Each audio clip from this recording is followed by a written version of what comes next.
Hey everyone, this is Matt. This is Greg, and this is Record Mashup. Got another great episode for you here today, but before we get into that, be sure to check us out on YouTube, Castbox, Apple Podcasts, Google Podcasts. We also have our Instagram and our Twitter, and we're also on Facebook, so make sure to check us out on any platform that you possibly can, and like, subscribe, send us comments, send us any questions that you have, and also send us an email to recordmashup@gmail.com and let us know what you think about future episodes or even our past episodes. So Matt, what do you have for us today for our theme? Yeah, so this week we're going to be discussing duets. We've got two really great songs. I picked "Don't Go Breaking My Heart" by Elton John and Kiki D. Greg, what do you got? I picked "Unforgettable" by Natalie Cole and her dad, Nat King Cole. Nice. Yeah. Great. Well, let's jump into it. All right. So the song "Unforgettable" was originally made by Nat King Cole, and it was then re-released with Natalie Cole doing the duet with her dad, and it was actually dubbed onto it. So um, I I really like the newer version of the duet version, but the original version was also amazing in its own self. But before we get into any more of the facts or anything, let's just run through the lyrics really quick, which are fairly simple. It's a fairly short song, only comes in at about 2 minutes and 30 seconds with the original, and then about 3.5 minutes for the duet version. But getting into it, so it starts off with "Unforgettable, that's what you are, unforgettable, though near and far." So just explaining that someone is unforgettable no matter what, they constantly think of them. "Like a song of love that clings to me, how the thought of you does things to me. Never before has someone been more unforgettable in every way." And then "and forevermore, that's how you'll stay." So forever you'll be in their heart, their mind, constantly just running through them, not being able to be forgotten. And then "that's why, darling, it's incredible that someone so unforgettable thinks that I am unforgettable too." So there's the love song portion of that where they're just as unforgettable to the person singing the song, which shows that there's an undying love or connection between the two. And then there's a little interlude, and then it goes back into some more singing for the "no, never before has someone been more unforgettable in every way," and just keeps on with that theme. And it's fairly simple for a song, but it's a great duet in my opinion, and I really enjoy the song. And this was one of the first songs that got me into Nat King Cole, and it's honestly been covered in a lot of different songs or used as samples as well, so it's got some history to it. Yeah, absolutely. You're right. There's not a whole lot lyrically to this, but I really like it from a musical perspective. It's very, and we'll get into comparisons and so forth, but very different from "Don't Go Breaking My Heart" musically. But Very how did they describe Nat King Cole songs? As kind of melancholy, like slower. yeah. They're also just here I got the word that I wanted. Well, it reminds me of Instead of crooning ballads. That's how it was described. Crooning ballads. nice. Yeah, it's definitely like a jazz, like piano nightclub type feel to it, right? Old 40s, 50s songs, just like Nat King Cole did. Yeah. And he also had a very distinct voice, I felt like. Oh, absolutely. Yeah. Like, if you hear a Nat King Cole song, you know it's him. Yeah. And then his daughter, not as much of a distinct voice like that, but she still had a great singing voice. Hard to compare how different their voices were. I know we're comparing a man and a woman, but still, like just the way that they sang and carried on and everything was very different.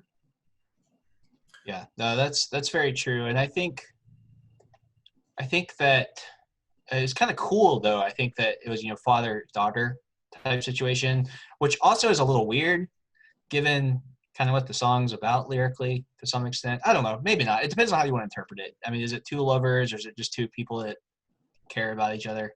I mean, it was really just his daughter Natalie just doing just a cover really of the song of one of his probably more popular songs that was really well done and everything. I think it was a really good way for her to work in a song that her dad had recorded, because this was after he had died, because he died in 1965 and this song came out in 1991 actually, so she was kind of just dubbed over on it for the song on the album that she had.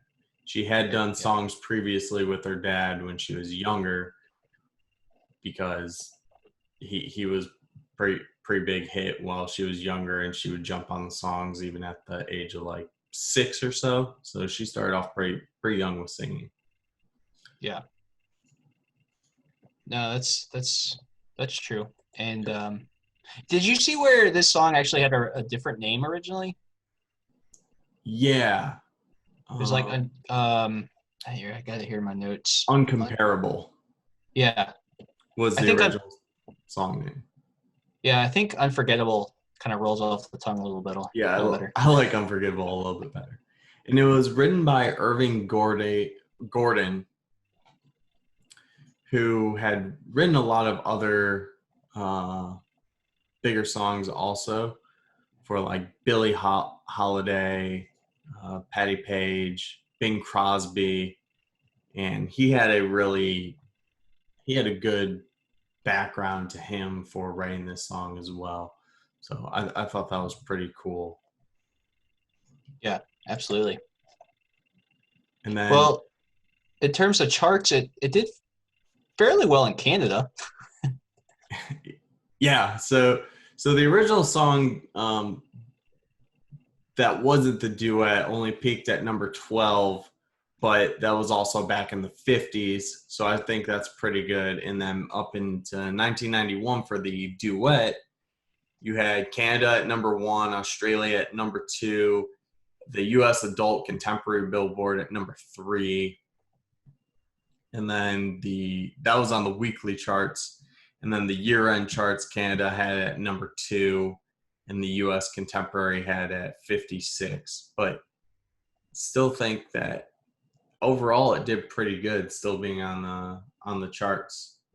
Yeah, no, absolutely. It's clearly was a popular song with both versions, yes. The original and the re-release. Yeah. Yeah, and then there's other covers of the song, other cover versions, and there's a long list of people who have covered the song. Yeah. Or have used parts of the song. A few famous people, or not, well, obviously famous people, but a few big names too. You've got Kenny Rogers in there. Yeah. Andrea Bocelli. You got Sia as one of the more recent people. Yep. Aretha Franklin. Yep. Marvin Gaye. I mean, lots of big names covering this song. Yes. So pretty cool. Good song. Pretty short, to the point lyrically, and very well done musically. Yeah. Yeah. As I say, I really like the music to it. I think it's kind of chill. And then it was cool because for Irving Gordon, 40 years after he'd written it, he got the Song of the Year award. So he died in 1996. This song came out in 1991 for the duet, and that's when he got the Song of the Year award. So right before Huh. he died. So that's pretty cool. Was it posthumously or was it right before he died? No, it was right before he died in '96. Okay, cool. Interesting. Yeah. It's interesting that 40 years later, after I guess because that was right after the re-release came out. Yep. And Hmm. the album that the re-release was on was called Unforgettable with Love, and she actually did a couple other songs that Nat King Cole had previously recorded on that as well. Which I kind of think that's funny because one of the facts that I saw was when she started performing during her senior year in college, she wanted to make a different name and style from her dad, so she did more of a rock and funk Interesting. style rather than what her dad had done with the Mhm. crooning ballads. But she still on that album went back to it, and it was a fairly successful album. Yeah, that's great. So, um, Cool. which the album actually did top number one in the US and Australia and New Zealand. So it was pretty good. Yeah, that's awesome. Yeah. Well, you want But to jump over to "Don't Go Breaking My Heart"? yeah, like I said, the lyrics were pretty short and there wasn't a huge laundry list of facts for this song. Well, But yeah, well, we could jump over to Don't Go Breaking My Heart, Matt. well, and I'll tell you this: this song doesn't really have a whole lot to it lyrically either, but there are quite a few facts with this one. Some interesting stories too. Well, I guess not so much stories, but anecdotes. Yeah. But lyrically, this is clearly about two individuals, two lovers that have given each other their hearts. And Elton and Kiki go, alternate lines throughout the song. And they couldn't break each other's hearts if they tried. If they get restless, maybe they're not that kind. I kind of interpret that as you're not going to cheat. Like neither one of us is. We're into each other, and even though we've got life is dysfunctional at times, we're here for each other. We take the weight off each other, and they pick each other up when they're down. And I think in many ways, I think this is such a great song that reflects really successful marriages in life. And life is dysfunctional at times, and I think in many ways this song is really reflective, at least with the relationship I had with my wife. Life life is dysfunctional, and but we're each other's best friends in life, and we love each other. And I think that this is kind of a really, she's gonna kill me for saying this, but I think it's a great song that kind of reflects our relationship with each other. So Yeah, I was listening to it earlier today, just getting ready for the recording this, and I was watching the video to the song, and I didn't remember it being like I felt like it was a very awkward video. yes, yeah. Well, Like actually, one of the things I came across, I didn't find a whole lot on this, but apparently it was like one of the cheapest music videos ever made. they recorded in like their first take, I believe. Yeah, it was Uh, apparently like they just like, let's just do it, get it over with, so we can release it and be done. yeah, but they come out, and Kiki D, she was a little bit less amped up, but Elton John had like, I don't know if he had like a Red Bull or a Monster back then, but he had some energy going into him when he came out. And it Yeah, was it there. I was. felt like there's a disparity in energy. I know they did not have Monsters and Red Bulls back then. It You was don't need probably to on fact coke or check me on something. that. It was probably on coke or something. That was probably his coke days. But yeah, no, I like the song. It's unlike the Unforgettable. This is a very upbeat song. It's hard to not dance to it. And but yeah, there's really not a lot to it lyrically. There is some interesting anecdotes about the lyrics with this one. So let me back up here for a minute. The song, we should say, was released in 1976, June 21st to be specific. It had been recorded during the Blue Moves sessions, which was Elton John's 11th studio album. But it was actually, the song itself was not released on an original studio album. It was released as his third standalone single. But what's interesting, so the Blue Moves sessions were in Canada, Toronto, I believe. And Elton just came up with this line, "Don't go breaking my heart." I don't know if he saw something that inspired him or what, but anyway, he wrote the song musically and just kept repeating that phrase over and over again. "Don't go breaking my heart." And that's all he said, like as he was writing the music to it. And his writing partner has always been Bernie Taupin. And he reached out to Bernie and said, "I got this great song I've written, and I've got this line, but I need the lyrics to it." And if you know anything about Bernie Taupin and Elton John, that's the exact opposite of how they would work. Bernie would write the lyrics, hand them to Elton, and then Elton would put music to it. So it kind of turned their methodology on its head. But what's interesting is that Elton ended up only using 2 lines of the lyrics that Bernie wrote. So I have no clue. I tried to figure out, I don't know who wrote the other lines. But what's interesting, a couple of years ago, Bernie actually auctioned off a lot of his lyrics that he wrote and some of his memorabilia that he's gotten over the years, and guitars and kinds of things. So you can actually see what the original lyrics were that Bernie wrote. I think they sold for a little over $6,000 about 2 years ago. Just a couple of words for $6,000. Yeah, I know, right? I think he was cashing in during the start of Elton's farewell tour. But I gotta say too, I gotta give a shout out to. I reached out to him to see if he wanted to be a guest on this episode. Unfortunately, couldn't do it. But I listened to another podcast that's run by a guy named Neil. He's over in the UK. He runs a podcast called, I guess that's why they call it the Elton John podcast. But that's a mouthful. It is a mouthful, but I'll tell you, it's a great show. He's a huge Elton John. He would not agree with this, but I think he's an Elton John expert. But dude knows his stuff with Elton John. Especially a lot of this early material, and he did an episode on the early days of Rocket Records. And if you get a chance, listen to his show. He's got a really great show. But in any event, back to this song. So that was kind of the story of how it was written. Originally they were going to record the song with Dusty Springfield, but apparently she was too ill at the time, and so that's when kind of Kiki Dee came into the picture. And the background about Kiki, I told you I got a lot of facts on this one, Greg. I'm a huge Elton John fan too, so but she had actually been under the Motown label.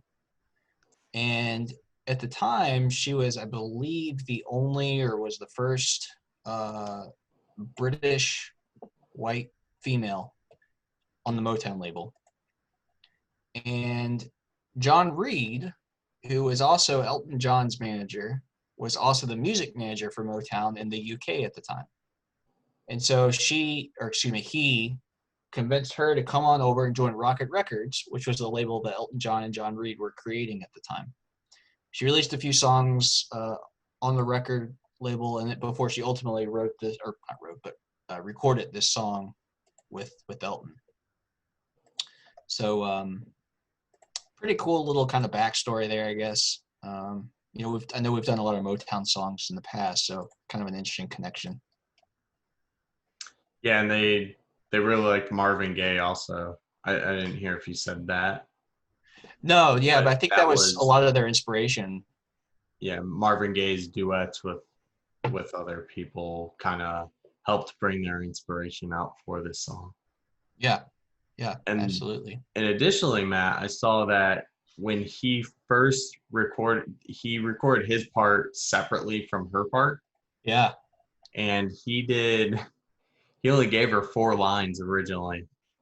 And it was supposed to be a duet. So he was told that that's not going to work, obviously. If you want it to be a duet, she's going to have around 50% of the song. Yep. But what's funny about part to get it down a little bit. Yeah, and what's funny is because he was recording in Toronto at the time, she wasn't there. You know, this was a song that just kind of came up during the recording session of another studio album. And so he actually ended up recording her lines in like a, I guess like a falsetto voice or something, which is kind of, I don't know, it's kind of funny to picture that. But and then she just kind of, they dubbed her lines over when she recorded them in London a few weeks later.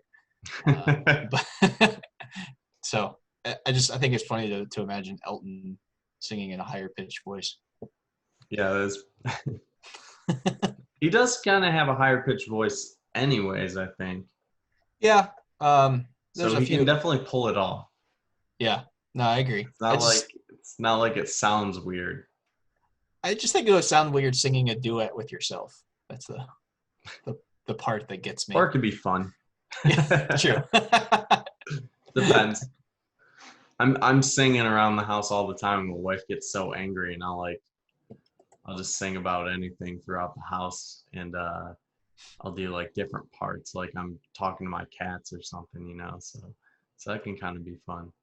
Yeah. Well, Don't my judge me. wife I'm and not a I. weird person, I promise. No, it's okay. My wife, my wife and I imagine what our dog says too. So it's the same thing. So anyway, that's really kind of all the anecdotal facts I have about the background of the song, writing it. It was Elton's first number one hit in the UK, The which is hard UK? to. In the UK, yeah, he had never had a song go number one in the UK before, which is crazy because it's his 11th studio album. I mean, he's released huge hits before this. I mean, like Your Song, Philadelphia Freedom. I mean, huge songs, but he never had one go number one on the other side of the pond before this one. Interesting. So yeah, it was only his sixth song to hit number one in the U.S. It was at the top of the charts for 4 weeks in the U.S., for 6 weeks over in the U.K. And oddly enough, it was his last number one in the U.S. I should say, let me rephrase that. His last new number one in the U.S. until "Candle in the Wind" came out in 1997. He did have one song, a remake, "Don't Let the Sun Go Down on Me," hit number one in '92 with a re-recording of with George Michael. But kind of started, it was a huge song, but kind of started a bit of a lull for. Yeah. But his number one weekly charts when it first came out was pretty impressive because it was And Ivor Australia, Novello, Canada, France, Ireland, New Zealand. Yeah, a huge song. I think it certainly saw immense of success across the world. Yeah, so you got an Ivor Novello for Best Pop Song, which, if you don't know what an Ivor Novello is, it's a British award for songwriters in the UK. Kind of, I guess, I had to look this up. I had actually never heard of it myself, but I'm assuming it's kind of the equivalent of a Grammy in the US or for the UK. That's kind of at least my take on it. But if there's anybody from the UK listening that wants to correct us, please let us know. Yeah, shoot us an email. Let us know. Correct us, please. Yeah.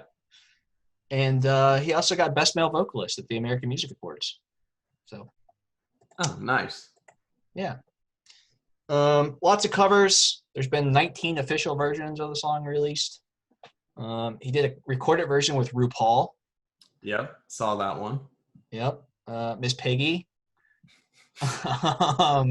So, it's the Muppets are big, man. Absolutely. Yeah. I would want to do a duet with Miss Piggy. Yeah, so anyway, really great song. As I said, there's not a lot to it lyrically, but a lot of anecdotal facts. So, comparing the two, I mean, we've kind of already talked about this a little bit. Musically, opposite ends of the spectrum. Yes, I would agree. I think you can see that in the lyrics and just in the music of it, and how we said crooning ballad versus upbeat, more energetic duet. Yeah. I don't know that there's a whole lot in common, actually. They're duets. Love songs? Yeah, that's true. About it? um, Just different ways of taking a look at duets and how they can be severely different. yeah, that's true. So anyway, that's all I got. All right. Well, Matt, would you like to introduce next week's theme and song then? Yeah, and we should say we're gonna be 2 weeks from You got me there. where Greg and I are both going on vacation next week, and we have no intentions of recording while on vacation. So sorry, but we'll see you in 2 weeks. Yeah. Not together, unfortunately. We'll be hanging out with our wives separately, Yes. So, but yeah, when we do come back, we're going to take on the theme of boats. And I am going to tackle Southern Cross by Crosby, Stills, and Nash. Love that song. Greg, what do you got? I have Boblo Boat by Royce the 5'9", and that's also featuring J. Cole. So it'll be a good little mashup that we got there. Yeah, I've never heard that song, so I'm eager to listen to it. It's relatively new. Last 5 years? Something like that. Nice. So if you get a chance the next 2 weeks, listen to some of our old shows, get caught up, listen to these 2 songs so you can be ready for the next new episode. Force your friends to listen to us too. Always love new listeners. And yeah. Be sure to hit subscribe. We'll check us out on Google, Apple, YouTube, Instagram, Facebook. You can catch us anywhere. Just look up Record Mashup and send us an email at recordmashup@gmail.com and let us know what you think. And let us know what duets you appreciate and love. So, and let us know what you think about boats and what boat songs we have. And no, absolutely not. There's no way that I'm going to do the T-Pain Lonely Island I'm on a boat song. It's not happening. No. Okay. You got anything else, Matt? Nope. We'll see you guys next time. Well, thank you. Bye.